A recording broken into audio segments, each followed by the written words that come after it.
Hello. Hello madam, నేను Airtel company నుంచి call చేస్తున్నా. మీ రీఛార్జ్ అయిపోయింది. అబ్బాయి ఇదేంది విచిత్రంగా ఉన్నది? రీఛార్జ్ అయిపోయింది, నాకే తెలియదు, నీకెట్లా తెలుసు? మేడం, నేను ఎయిర్టెల్ కంపెనీ నుంచి కాల్ చేస్తున్నా. మీ రీఛార్జ్ అయిపోయి 15 రోజులు అవుతుంది. మీకు రీఛార్జ్ చేయించుకోవడానికి ఏమైనా ఇబ్బంది ఉందా? ఇబ్బంది ఉన్నది. డాక్టర్లు కిడ్నీలలో రాళ్ళు వచ్చినాయి, ఆపరేషన్ చేసి తీసేయాలన్నారు. అయ్యో మేడం, నేను ఆ ఇబ్బందుల గురించి అడుగుతలే.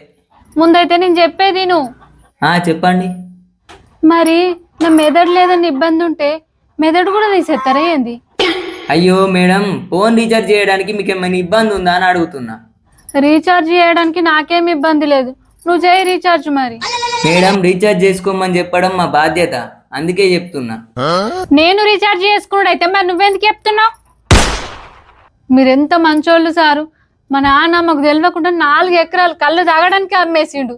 మీరు ఈ చిన్న రీఛార్జ్ కోసం నాకు ఫోన్ చేసి మరీ చెప్తున్నారంటే మీరు మా నాన్నకంటే మంచోళ్ళు.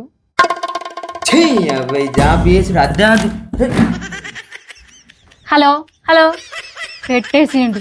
లేకపోతే ఊకే ఫోన్ చేసి రీఛార్జ్ చేసుకోండి చేసుకోండి అని చెప్పి ఫోన్లు చేసి ఒర్రిస్తారు. మళ్ళీ ఒకసారి ఫోన్ చేయనే అయ్యాడు.